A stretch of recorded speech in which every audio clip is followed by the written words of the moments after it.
Very good afternoon my dear student.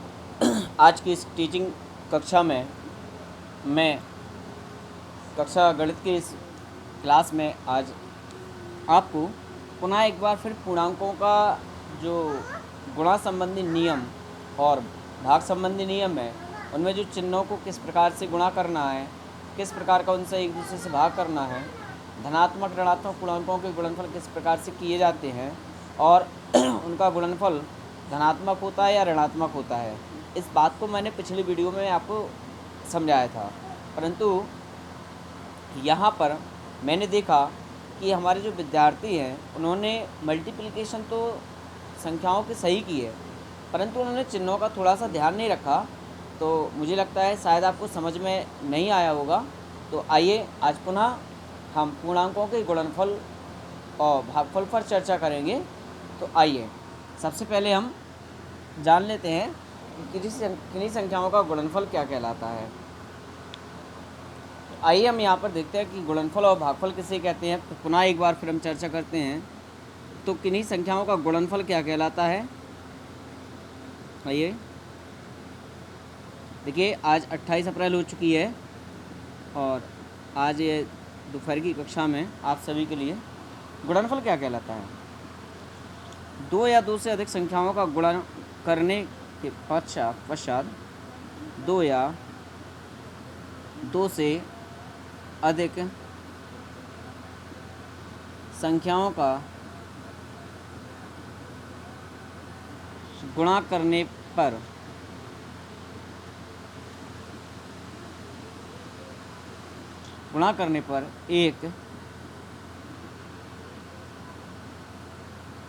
पर प्राप्त नवीन संख्या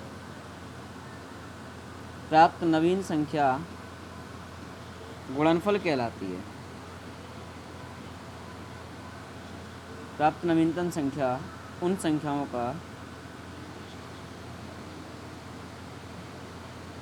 संख्याओं का गुणनफल कहलाती है।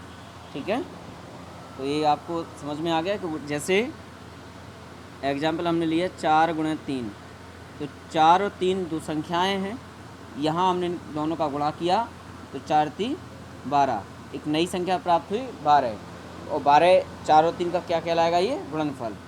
तो 12 क्या हुआ, गुणनफल, और 4 और 3 क्या थी, संख्याएं। ठीक है, इसी प्रकार से भागफल किसे कहते हैं। तो भागफल की परिभाषा समझ लें। तो जब किसी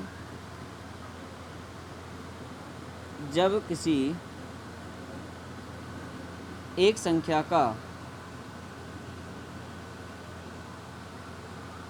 दूसरी संख्या में भाग दिया जाता है,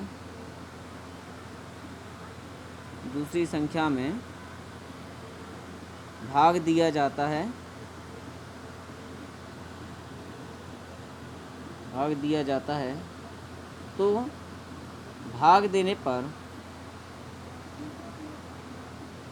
एक संख्या प्राप्त होती है जो उनका भागफल कहलाती है।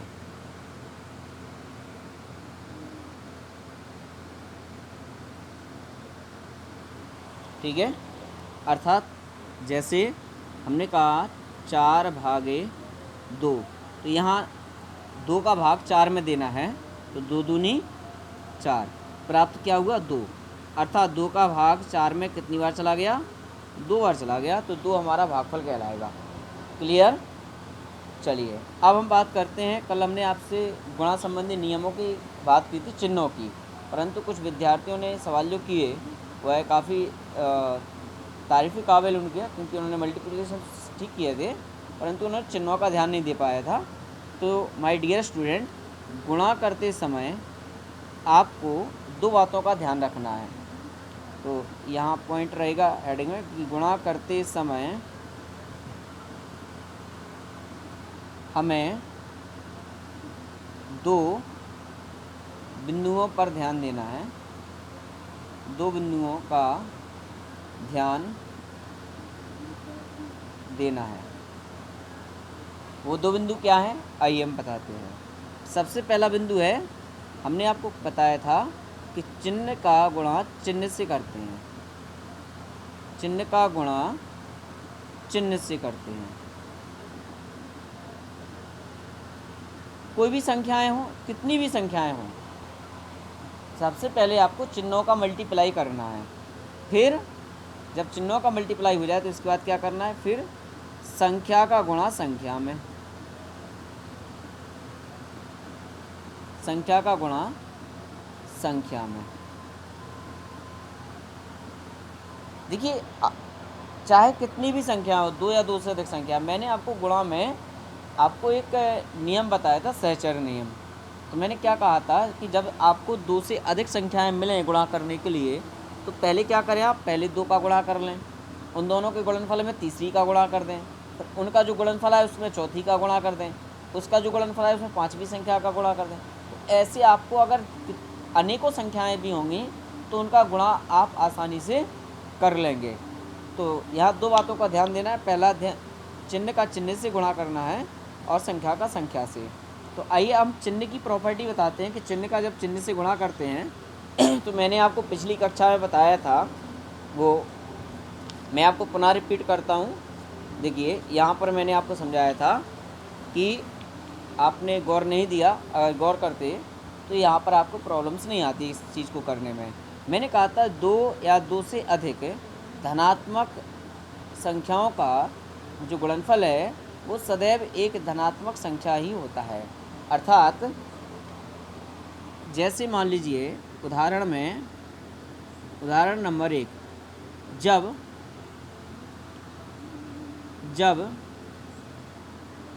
दो या दो से अधिक संख्याएं, दो या, पुनः देख लें, दो या दो से अधिक संख्याएं धनात्मक हों, धनात्मक अर्थात प्लस में, पॉजिटिव हों, पॉजिटिव हों और उनका गुणा किया जा रहा हो। क्या किया जा रहा हो स्टूडेंट्स, गुणा किया जा रहा हो, तो उनका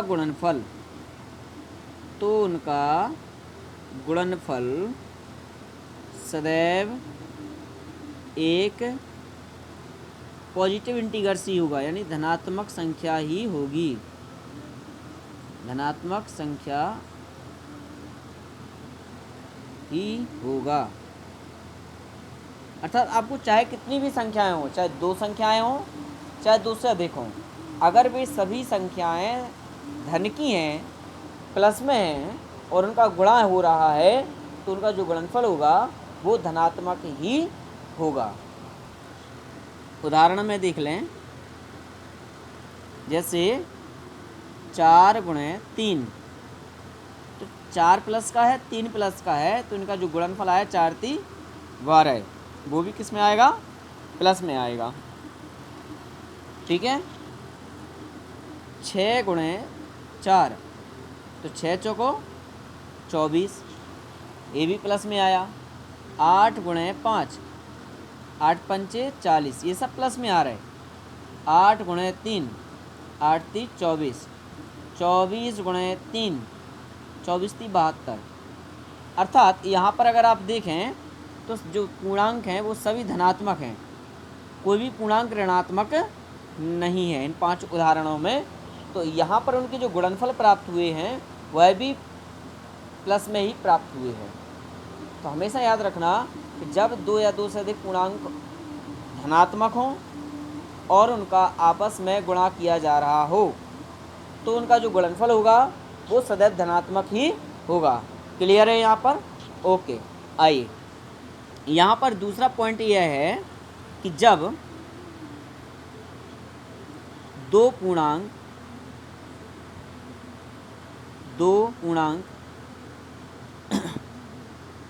ऋणात्मक हों, जब दो पूर्णांक क्या हों, ऋणात्मक हों, एवं उनका गुणा किया जा रहा हो, एवं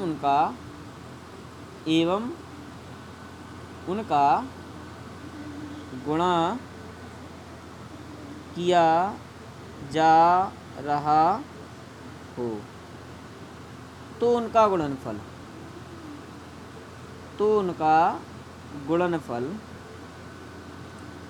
सदैव एक धनात्मक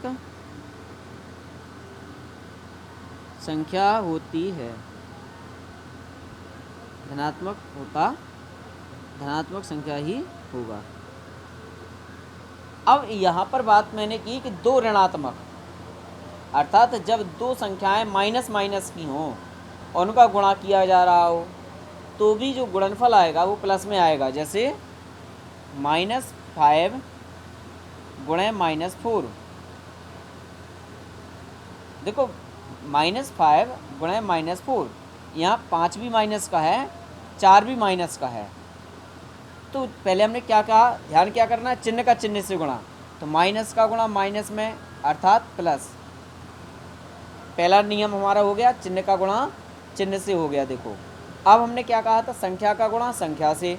तो 5 का गुणा 4 में, तो 5 चौको 20। तो यहाँ जो गुणनफल आया वो प्लस के 20 आया। तो एक नियम यह है कि जब दो पूर्णांक हों और दोनों ऋणात्मक हों, माइनस में हों, उनका गुणा किया गया हो तो उनका जो गुणनफल होगा वो पॉजिटिव होगा, वो धनात्मक होगा। समझ में आ गया। चलिए अब इसी प्रकार से हम बात करते हैं, एक और उदाहरण देते हैं हम आपको। मैंने कहा -3 गुणे -2 गुणे -5 गुणे -6। आपने कहा सर, आपने कहा था दो ऋणात्मक पूर्णांक हों तो उनका गुणनफल धनात्मक होगा। यहाँ तो 4 ऋणात्मक संख्याएं हैं,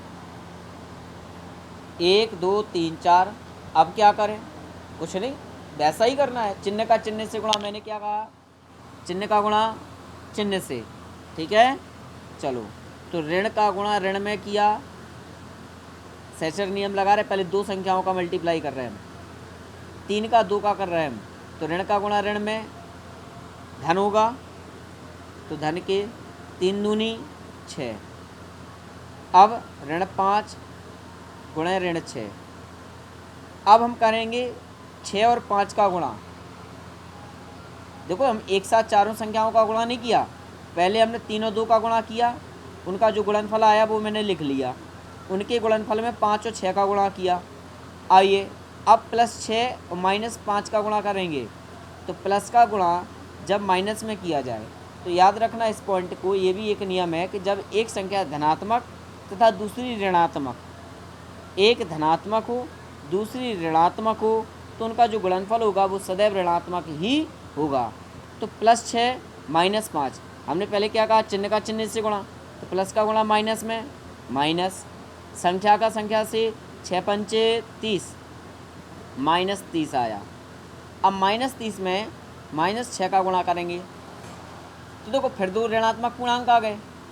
तो माइनस गुणे माइनस प्लस, और 6 का गुणा 30 में किया तो 30 छक्का 180, अर्थात इसका जो उत्तर आया वो +180 उत्तर आएगा। समझ में आ गई। तो यहाँ पर अगर 4 पूर्णांक ऋणात्मक हैं तो उनका उत्तर किस में आया, प्लस में आया। इसी प्रकार से अगर 6 8 10 12 14, अर्थात जब ऋणात्मक पूर्णांकों के जोड़े बन जाएं और उनका गुणा किया जा रहा हो तो वो धनात्मक ही होगा। क्लियर। चलो अगला नियम है कि एक धनात्मक तथा एक ऋणात्मक पूर्णांकों का गुणनफल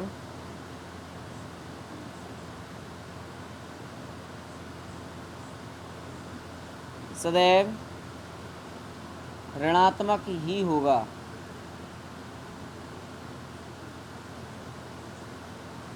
अब स्थिति क्या है, एक प्लस का है एक माइनस का है। तो यहाँ हमने लिखा +4 गुणे -3। तो याद रखें चिन्ह का गुणा चिन्ह से। तो धन का गुणा जब ऋण में किया जाएगा तो उत्तर सबसे पहले ऋण आएगा। आइए अब संख्या का संख्या से 4 का गुणा 3 में, तो 4 तिया 12, उत्तर कितना आ गया -12। अब -5 गुणे +4, देखिए चिन्ह का चिन्ह से गुणा करिए, माइनस का गुणा प्लस में किया तो माइनस, चूँकि एक धन है एक ऋण है, गुणा कर रहे तो ऋण में आएगा। अब संख्या का संख्या से, तो 5 चौको 20, उत्तर कितना आया ऋण 20। तो माय डियर स्टूडेंट्स, ये आपके 3 नियम थे। पहला नियम, धन का गुणा धन में किया जाए तो धनात्मक होगा, अर्थात धन गुणे धन बराबर धन, ऋण गुणे ऋण बराबर धन, और धन गुणे ऋण बराबर ऋण, या फिर ऋण गुणे धन बराबर ऋण। ये 4 नियम हैं, इनको आपको याद रखना है। और इसी पर आधारित आपको ये होमवर्क मैं आज फिर पुनः दे रहा हूँ, जो मैंने आपको पिछली बार दिया था। आज पुनः आपको होमवर्क जो दे रहा हूँ मैं, वह इस प्रकार है। छोटे छोटे क्वेश्चंस हैं, इन्हें आपको करना है। -14 गुणे +k2, देखिए इसमें चिन्हों का विशेष ध्यान देना। नंबर 2, -13 गुणे -6।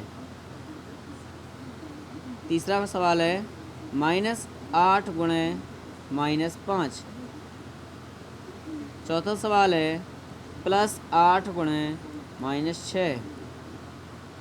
पाँचवा सवाल है 16 गुणे 22। तो ये 5 सवाल हैं आपके, जो आपको करना है। ये आपका 28 तारीख आज का होमवर्क है। आशा करता हूँ कि आज आपको हमारी बात समझ में आ गई होगी, क्योंकि ये पिछली कक्षा को मैंने रिवीजन किया है, क्योंकि मुझे लगा कि मेरे विद्यार्थियों को बहुत कम समझ में आया। तो आज पुनः उसी के लेकर के आप तक मैं उपस्थित हुआ था। आज की है मैथ की क्लास आप सभी के लिए। आगे अभी आपको विज्ञान की क्लास के लिए मैं ले चलूँगा कक्षा 8 में। तो आप कक्षा 8 से वहाँ से वीडियो प्राप्त करके, यूट्यूब पर आप मेरी वीडियो प्राप्त करके सर्च कर सकते हैं शुभम तिवारी के नाम से, और सब्सक्राइब करें ताकि अधिक से अधिक लाभ आप हमारी क्लास का ले सकें। माय डियर स्टूडेंट्स, आशा करता हूँ ये रिवीजन क्लास आपको समझ में आएगी और आप इसका अभ्यास भी करेंगे। और जैसा कि मैं कहता हूँ कि अगर आपको कोई चीज़ समझ में नहीं आती है तो आप मुझसे पूछ सकते हैं। तो आप अपने वॉइस मैसेज के थ्रू या लिख करके या कॉपी पर, जैसे भी हो, आप मुझसे पूछ सकते हैं। Thank you very much.